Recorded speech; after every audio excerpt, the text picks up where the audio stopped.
చదువుకుందాం. దేవుని యొక్క పరిశుద్ధ లేఖనముల నుండి నిర్గమాకాండము 28వ అధ్యాయం 2వ వచనం.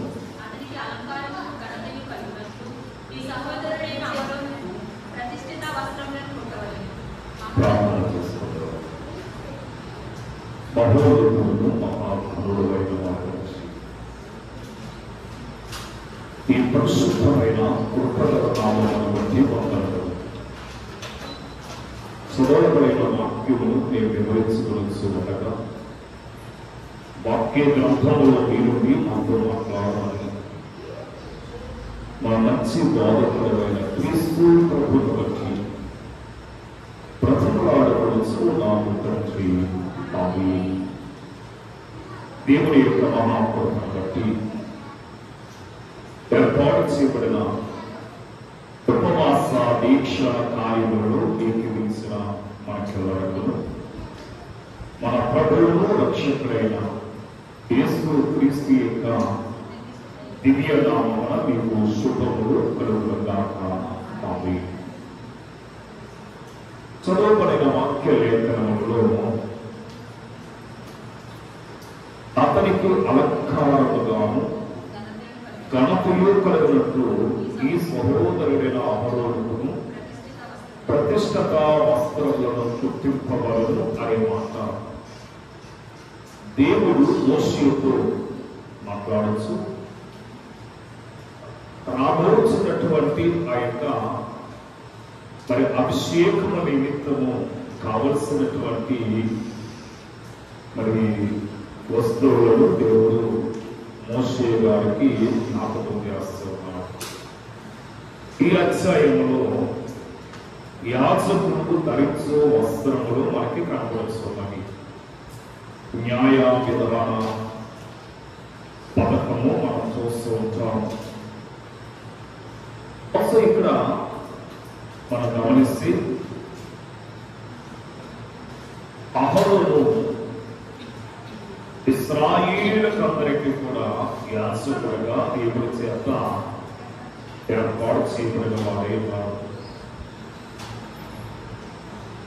అనగా ఈ 12 గోత్రములలో ఉన్నటువంటి ఇశ్రాయేలీయులకు అందరికీ కూడా ఈ లేవి గోత్రం నుండి, లేవి వంశం నుండి ఏర్పాటు చేయబడినటువంటి అహరోను యొక్క కుమారులు మాత్రమే యాజకత్వము చేయాలి అనే మాటను మనం చూస్తున్నాం. ఎందుకంటే దేవుడు తన అనాది సంకల్పములను బట్టి ముందుగానే మనల్ని ప్రతిష్ఠించి ఉన్నాడు. అదే ప్రకటన గ్రంథము 1వ అధ్యాయము 6వ వచనాన్ని మనం గమనిస్తే మనలను ప్రేమించవచ్చు, తన రక్తం వల్ల మన పాపం నుండి మనల్ని విమోచించిన వారికి మహిమయు ప్రభావము యుగయుగములు కలుగునుగాక. ఆమేన్. ఆయన మనలను తన తండ్రి యొక్క దేవునికి ఒక రాజ్యముగాను యాజకులుగాను చేస్తున్నాం అనే మాటను మనం చూస్తున్నాం. ఈవేళ మరి తండ్రి యొక్క దేవునికి యాజకులుగా అహరోను యొక్క కుటుంబాన్ని దేవుడే ప్రతిష్ఠించి ఉన్నాడు. అందుకని వారికి యాజక వస్త్రములను ధరింపచేయవలనే మాటను మనము చూస్తున్నాం. అది ఈ పరిశీలనకు రాసిన పత్రికను మనం పఠిస్తే 3వ అధ్యాయము 12వ వచనంలో కాగా దేవుని చేత ఏర్పరచబడిన వారును పరిశుద్ధులను ప్రియులనైన వారికి తగినట్లు మీరు జాలి గల మనస్సును, దయాళత్వమును, వినయమును, సాత్వికమును, దీర్ఘశాంతమును ధరించుకుడి. మనం ఇటువంటి మంచి లక్షణాల చేత ఏం చేయబడాలంటే అలంకరింపబడిన వారమై ఉండాలి అని దేవుని యొక్క ఆలోచన. అంటే మంచి ఆలోచన మనం కలిగిన వారమై ఉండాలి అంటున్నాడు. దేవుని చేత ఏర్పాటు చేయబడిన వారమై ఉన్నాం. ఏర్పాటు లేనిది ఈ యొక్క సన్నిధి అనుభవంలోనికి మనము రాలేము. అది కాకుండా నా తండ్రి చేత ఏర్పాటు చేయబడిన వారు నా యొద్దకు రండి అంటున్నాడు. మనము దేవుని చేత ఏర్పాటు చేయబడిన వారమై ఉన్నాము కనుక మనం ఏం కలిగి ఉండాలి? జాలి గల మనస్సును మనం కలిగిన వారమై ఉండాలి.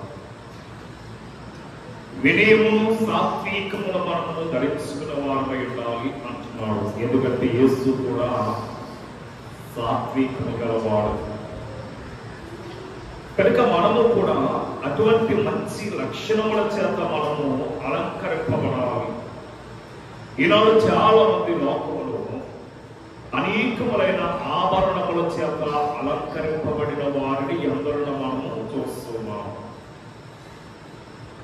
ఇటీవల కాలంలో మన భారతదేశంలో బహుధనవంతుడు తన భార్యకి ఒక హారమును చేయించాడట. ఆ హారం యొక్క ఖరీదు ఎంతంటే ఎంతంటే 500 కోట్లు అట్టండి.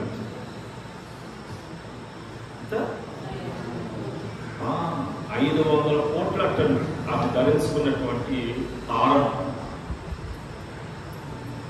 అంటే మన ఊళ్ళో ఉన్న బిల్డింగ్లు అమ్మేసిన, ఇల్లు అమ్మేసిన అంత రేటు రాదు. కనుక అంత విలువైనటువంటి ఆభరణముల చేత వారు అలంకరింపబడుతున్నారు. అందుకే పేతురు గారు ఒక మాట ఉంటారు కదా, మొదటి పేతురు రాసిన పత్రికను మనం గమనిస్తే 3వ అధ్యాయము 4వ వచనంలో సాధువైనట్టు మృదువైనట్టైన గుణమును అక్షయ అలంకారము గల మీ హృదయపు అంతరంగ స్వభావము అలంకారముగా ఉండవలెను. అది దేవుని దృష్టికి మిగిలిన అంటే ఆ పై వచనంలో వెలుపట అలంకారం మీకు అలంకారముగా ఉండక. ఇది నాలో ఈ యొక్క ఆభరణములను ధరించుకుని బయటికి వెళ్ళటాన్ని బట్టి ఏముంది? అపాయం ఉంది, ప్రమాదం ఉంది. ఏమా చూడండి, మనం గమనించినట్లయితే మరి మీకున్నటువంటి విలువైనటువంటి ఆ బంగారు ఆభరణములను మీరు ధరించుకుని ఒక 10 కాసులో లేక ఒక 20 కాసులో మీకు బంగారం ఉంది. ఆ బంగారాన్ని మీరు ఏదో ఒక శుభప్రదమైన కార్యానికి మీరు ధరించుకున్నారు. ధరించుకుని మీరు రోడ్డు మీద వెళ్తున్నారు అనుకోండి, మరి యొక్క అపవాది యొక్క కన్ను ఎవరి మీద ఉంటుంది? మీ మీదే ఉంటుంది. కనుక ఎలాగో అపహరించాలి అనే ఆలోచన వాడు కలిగి ఉంటాడు.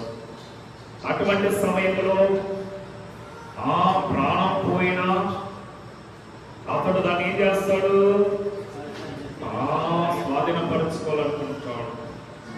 అందుకని ప్రాణం తీసైనా సరే నీ యొక్క నీవు ధరించుకున్నటువంటి ఆభరణములను అపహరించడానికి సిద్ధపడతాడు.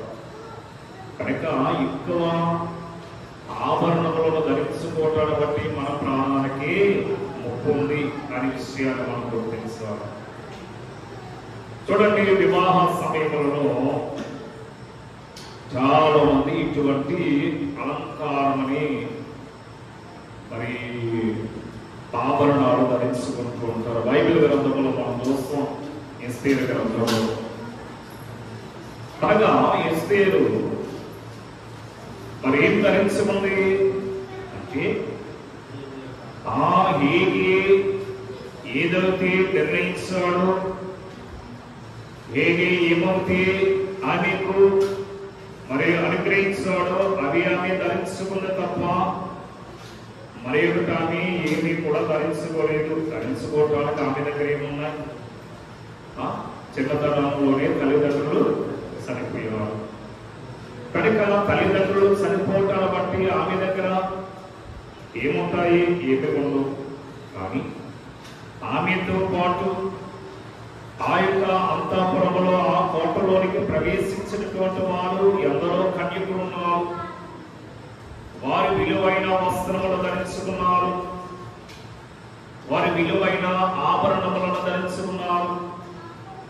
అందులో రాజకుమార్తెలు కూడా ఉన్నారట. రాజుల కుమార్తెలు కూడా అందులో ఉన్నారు. వారు విలువైన వజ్రముల చేత అలంకరింపబడిన వారు ఉండొచ్చు. వారి వారి యొక్క అంతస్తుకు తగ్గట్టుగా వారు విలువైన వస్త్రముల చేత వారు అలంకరింపబడి ఉండొచ్చు. కానీ ఈ యొక్క ఎస్తేరు గ్రంథమే 2వ అధ్యాయము 15వ వచనాలు మనం గమనిస్తే,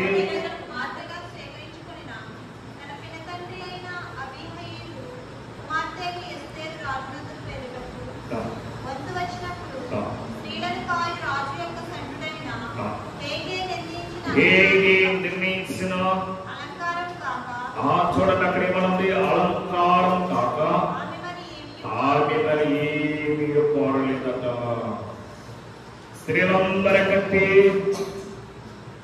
రాజు ఎస్తేరును ప్రేమించును, కన్యకులందరికంటే అతని వలన దయాదాక్షిణ్యములు పొందును. అతడు రాజా కిరీటమును ఆమె తల మీద ఉంచి ఆమెను వస్తీకి బదులుగా రాణిగా నియమించును అనే మాటను మనం చూస్తున్నాం. అంటే ఆమె ఏమి ధరించుకుంది? ఏమి ధరించుకుందట? జాలి గల మనస్సును ధరించుకుంది, దయాళత్వమును ధరించుకుంది, వినయమును సాత్వికమును దీర్ఘశాంతం ఆమె ధరించుకుంది కనుక దేవుని యొక్క కృప ఆమె మీద ఉండటాన్ని బట్టి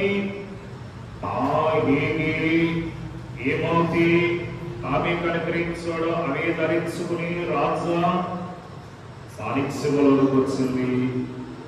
మరి రాజు ఎస్తేరును చూడగానే అతనికి దయ పుట్టిందట. ఈనాడు మరి ఈ వరుడైనటువంటి యేసుక్రీస్తు మరి యొక్క పెళ్లి కుమార్తెగా సిద్ధపడుచున్నటువంటి ఈ సార్వత్రిక క్రైస్తవ సంఘాలను చూసేటప్పుడట మనము కూడా ఆయన దృష్టికి ఎలా ఉండాలి? ఇష్టము పుట్టించే ప్రాయం కలగలట. అంటే మన ప్రవర్తన ఎలా ఉండాలి? ఈ దినాల్లో చాలా మంది ప్రవర్తన ఎలా ఉందంటే పై రూపములను ఆకర్షిస్తూ ఉన్నారు. అవునా కదా? పరమగీతం 1వ అధ్యాయము 4వ వచనంలో ఒక మాట ఉంది. ఏమంటున్నాడంటే, నన్ను ఆకర్షించము, నేను నీ వద్దకు పరిగెత్తి వచ్చెదను. అనగా ఇక్కడ మనం గమనించినట్లయితే మరి అనేకమైన ఆకర్షణలు మనకి కనబడుతున్నవి. అందులో ఒకటి రూపమును బట్టి ఆకర్షణ. రూపమును బట్టి ఆకర్షణ. ఏమిటి రూపము? ఆయన అందముగా లేడు. అలాగే ఆయన స్వరము ఏమా బాగోలేదు. ఈయన స్వరము చాలా బాగుంది. ఈయన చాలా సుందరుడై ఉన్నాడు. అవునా కదా? కీర్తన గ్రంథము 45వ సంకీర్తన 2వ వచనాన్ని చూస్తే అక్కడేమంటున్నాడంటే, నరుల కంటే నీవు అతి సుందరుడవై ఉన్నావు. ఏమై ఉన్నాడట? అందుకే మనం పాడుకుంటా, ఎంతో సుందరుడయ్యా ఉన్నాను. ఈవేళ మోషే సుందరుడై ఉన్నాడు. మోషే సుందరుడైనట్టు చూసి తల్లి 3 నెలలు ఇంట్లో రాసింది. అలాగనే యోసేపు కూడా సుందరుడు. యోసేపు సుందరుడు. యాకోబు గర్భంలో పుట్టిన వారిలో యోసేపు యోసేపు సుందరుడైనట, తన తండ్రి అతనికి చక్కని వస్త్రములను చక్కని నిలువ టంగిని ధరిస్తూ ఉండేవాడట. అలాగే దావీదు ఎర్రనవాడు, దావీదు ఎటువంటి వాడు? ఎర్రనవాడు. ఇది నాలో రూపమును బట్టి ఆకర్షణ. మరి యేసు అతి సుందరుడైనాడు. యేసు ఎలా ఉన్నాడట? అతి సుందరుడైనాడు. ఈవేళ మనము ఎవరు ఆకర్షించుకుంటున్నాం? ఈ దినాల్లో మనం గమనిస్తే క్రీస్తు ఇక్కడ ఉన్నాడు, క్రీస్తు అక్కడ ఉన్నాడని ఎవరు తెలియజేస్తారట?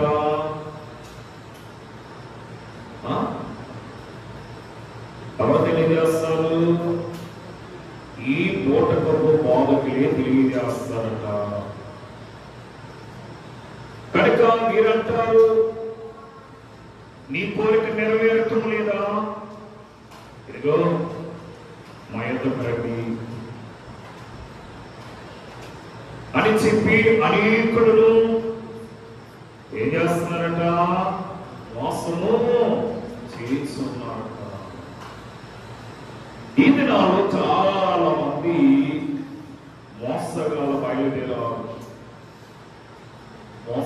బయలుదేరారు. వాక్యం అంటుంది, ఇదిగో ఎవరిని మింగుదనని అపవాది గర్జించు సింహం వలె తిరుగులాడుచున్నాడు, ఎవడ దొరుకుతాడు అని. ఇదిగో ఫలానా మరియమ్మ గారే చాలా భక్తి గలది, ఆమె మోకరించిందంటే గంటల తరబడి మోకరిస్తుంది. ఆమె ప్రార్థన, ఆమె ప్రవర్తన చాలా గొప్పది. ఒకవేళ యేసు వస్తే ఆమె అక్కడికి ఎత్తబడిపోతుంది అన్నామోలు సహితమట. ఈ సాతాను ఏం చేస్తాడట? ఎల్లకుండగా ఆపేస్తాడట. అంటే ఏం చేస్తున్నాడు? ఆకర్షించి ఉంటున్నాడు. ఈ దినాల్లో చాలా ఇటువంటి వారు బయలుదేరారు. మనకి నమ్మకము, విశ్వాసము కుదరటానికి ఇప్పుడు మోసగాలు ఎలా బయలుదేరారంటే, కొంతమంది యవనస్తులను వారు ఏర్పాటు చేసుకుంటున్నారు. కొంతమంది యవనస్తులను ఏర్పాటు చేసుకుని ఆ సభలో అక్కడొకరు అలా కూర్చొని పెడతారు. అలా కూర్చుని వాడు అడుగుతారయ్యా, నీ పేరేంటి? నా పేరు ప్రసన్న కుమార్. ఎందుకు వచ్చారు? 20 బలహీనత, మరి ఫలానా ఊరు అని ప్రసన్న కుమార్ గారు చెప్తారు. ఆ ప్రక్కన ఆమె అడిగించాలి, అమ్మా ఎందుకు వచ్చారు? ఏ బలహీనత అంటారు. అమంటారు, నా పేరు చంద్రమ్మ గారు, నేను ఫలానా గ్రామాల నుంచి వచ్చాను. అప్పుడు ఆమె అడుగుతారు, నా పేరు విజయ్ కుమారి గారు, నేను ఇన్ని నెలల నుంచి ఈ బాధతో బాధపడుతున్నాను. ఇవన్నీ కూడా ఏమవుతుంది? సెల్ ఫోన్లో టైప్ చేసి వాళ్ళు ఏం చేస్తున్నారు? నాకు వాట్సాప్ పెడుతున్నారు. ఇప్పుడు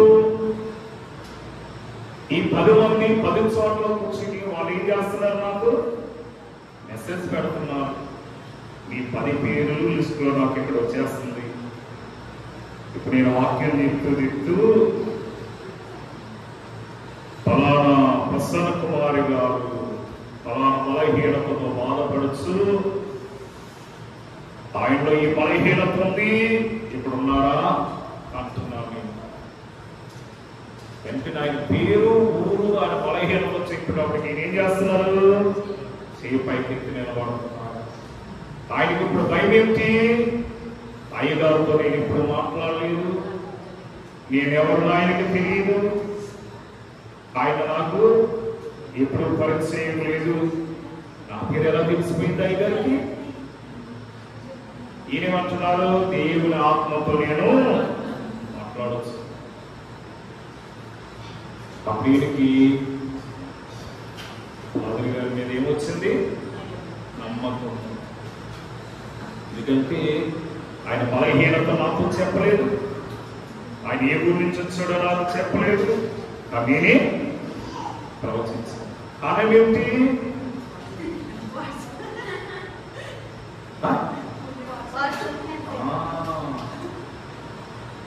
ఇక్కడ వచ్చాయి కదా 4 పక్కనే 4 చోట్ల నుంచి నేను పిలుస్తున్నాను, లేపుతున్నాను. నేనంటున్నాను, నేను తెలుసా మీకు అంటాను. వాళ్ళు అంటారు, మీరు మాకు తెలుసు కానీ మేము మీకు. వచ్చేవాళ్ళ ప్రసన్న కుమార్ గారికి 10 మందికి దిగుతారు, చంద్రబాబు గారు ఇంకో 10 మందికి దిగుతారు, విజయ్ కుమార్ గారు అమ్మా ఇంకో 10 మంది, 10 మంది వచ్చే వారానికి 30 మంది పెరుగుతుంది. అంటే నేను చేసేది ఆత్మతో చెప్పాలా, మోసంతో చెప్పాలా? మోసం చేస్తాను, కానీ ఈ మోసం మీకు ఈ వేళ మిమ్మల్ని బట్టి నా నామము అన్యుల మధ్య సూచింపబడుతుందంటే ఇదే కాదు. ఒక ఆత్మను రక్షించలేనటువంటి కాపరి వేలాది మందిని ఆకర్షిస్తున్నాడంటే ఏమిటి? మనుషులు పై రూపమును చూసేవారు, బంధువాత్మలను చూసి మన కులాన్ని బట్టి మతాన్ని బట్టి పరుగులెత్తేవారు ఉన్నారు. భక్తుడు అంటాడు, ఓ కులమా, ఓ మతమా, నీవెక్కడా ఉంటావు?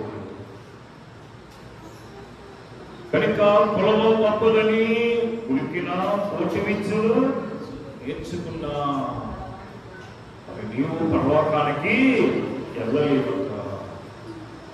అందుకని మనము దేవుని చేత ఏర్పాటు చేయబడిన వారమై ఉండాలి. అందుకే దైవత్సరుడు అన్నారు, కొందరు బాధలు వేరుగా ఉంటుంది, అందుకే నేను మాట్లాడటం లేదు. కొందరు బాధలు వేరుగా ఉన్నాయి. ఇక్కడ మనం లేఖన భాగంలోకి వచ్చినట్లయితే ఈ నిర్గమాకాండము 28వ అధ్యాయము 41వ వచనంలో, వారు నాకు యాజకులనట్టు వారికి అభిషేకము చేసి వారిని ప్రతిష్ఠించి వారిని పరిశుద్ధ పరచవలెను. వారు నాకు, వారు అంటే బహువచనం అంటే ఎవరు? అహరోను యొక్క కుమారుడు, అహరోను యొక్క కుటుంబము. అభిషేకం చేసి వారిని పరిశుద్ధపరచాలి అన్నాడు. ఏమీ కాదు 11వ అధ్యాయము 45వ వచనాన్ని మనం గమనిస్తే, నేను మీకు దేవుడైనట్టుకును ఐగుప్తు దేశంలో నుండి మిమ్మల్ని రప్పించిన యెహోవాను, నేను పరిశుద్ధుల కనుక మీరు పరిశుద్ధులకు కావాలను. అనగా మన దేవుడు పరిశుద్ధుడై ఉన్నాడు కనుక మనము కూడా పరిశుద్ధులమై ఉండాలి. పరిశుద్ధులమై ఉండాలి అంటే మన ప్రవర్తన మారాలి. అనగా మన పాపపు క్రియలను విడిచిపెట్టాలి.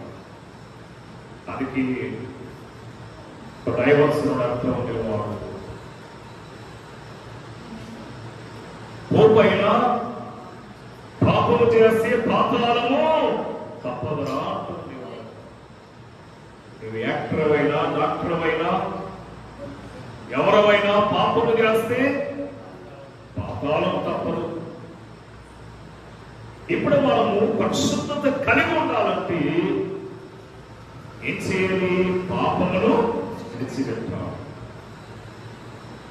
అందుకే మిమ్ములు మీరు కడుక్కునండి అనే మాట మనం చూస్తాం యెషయా గ్రంథంలోని.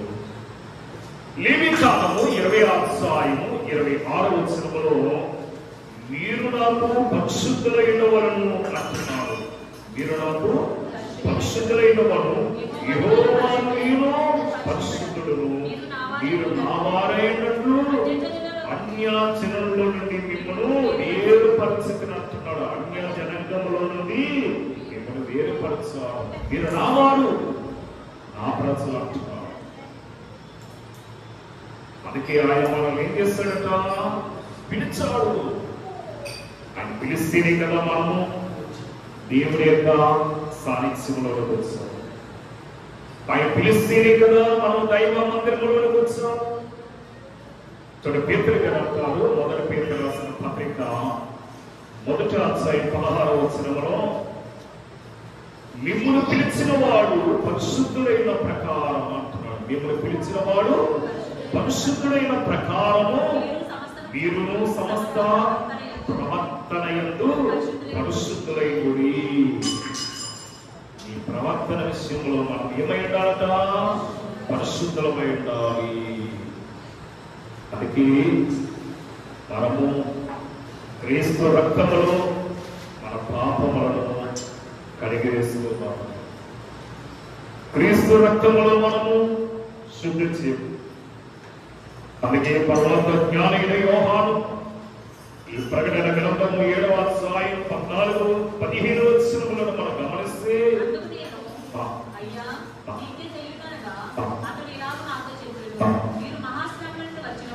వీరు మహాశ్రమల నుండి వచ్చిన వారు కనుక మనము శ్రమలు అనుభవించాలట. ఎవరైతే శ్రమ పడతారో వారు ధన్యులని మాట ఉంది. అందుకే వీరు గొర్రె పిల్ల రక్తములు తమ వస్త్రములను ఉతుక్కుని వాటిని తెలుపు చేసుకుని అందువలన వారు దేవుని సింహాసనం ఎదుట ఉండి రాత్రి పగలైన ఆలయములను సేవించుచున్నారట. అనగా మనము దేవుని సింహాసనం ఎదుట ఉండాలంటే క్రీస్తు రక్తములో మన పాపములను కడిగి వేసుకోవలసిన వారు. అందుకే కీర్తనకారుడు అంటాడు 93వ కీర్తన 5వ వచనంలో, యెహోవా ఎన్నటెన్నటికీ పరిశుద్ధతయే నీ మందిరమునకు అనుకూలము. అంటే పరిశుద్ధత లేకుండా ఎవరు ప్రభుని చూడలేడు అంట.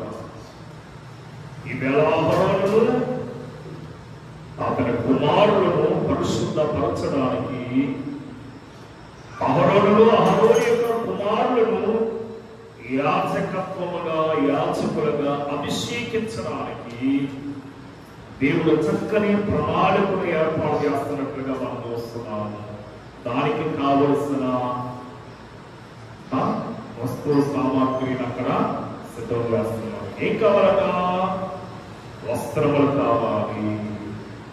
ఈ వస్త్రములు కుట్టించవలసిన బాధ్యత ఎవరిది? నాయకుడైన మోషేకి అప్పగించాడు దేవుడు. అయ్యా మోషే, ఇదిగో నిలువటంగి, బాగా నారలాగు మొదలగున్న వాటిని నీవే సిద్ధం చేయాలి. కనుక ఈ యొక్క మరి తన కుమారులకు ఆయనకు కూడా అక్కడ వస్త్రములను సిద్ధము చేయవలసిందిగా దేవుడే ఆజ్ఞాపించారు. కనుక మనము మరి దేవుని యొక్క కృపను ఎరిగిన వారమై ఉన్నాము. కనుక మనం దేవుని యొక్క వాక్యములకు విధేయత కలిగి జీవించి మనకు మనము పరిశుద్ధపరచుకుని దేవుని సింహాసనం ఎదుట నిరంతరము జీవించే గొప్ప ధన్యత దేవుని మనము కలిగిన వారు. అట్టి ధన్యత ప్రభు మనకు అనుగ్రహించును గాక. కృపానిధమైన మా తండ్రి కలిగి ఉండదు. ప్రభా ఇదిగో అహరోను యొక్క కుమారుడు నాయనా యాజకత్వం చేయటానికి ఇశ్రాయేలీయులకు యాజకుడు అవసరము కనుక నాయనా నీవు ఆ కాలమందు వారిని ప్రతిష్ఠించి ఆనాటి కాలంలో నాయకత్వం వహించినటువంటి ఇశ్రాయేలీయుల యొక్క నాయకుడైన మోషే గారి ద్వారా ఆ దివ్యమైనటువంటి ఆ యొక్క కార్యములు ఏర్పాటు చేసినందుకు అనేక వందనాలు. మేమును ప్రభా ఈ మోషే ఉపవాస కోడుకుల ద్వారా తైలాభిషేక పండుగకి మేము సిద్ధపడుతూ ఉండగా ప్రభా తైలము ద్వారా ఆశీర్వాదము, తైలము ద్వారా స్వస్థత, తైలము ద్వారా మాకు మనకు మెరుగులు కలగ చేయుచున్నది కనుక అటు ఆశీర్వాదములు మాకు కలుగు నిమిత్తము మేమును తగు సిద్ధపాటు కలిగి జీవించే గొప్ప ధన్యత మాకు అనుగ్రహించమని యేసు నామములో వేడుకొనుచున్నాము తండ్రి. మరణాత.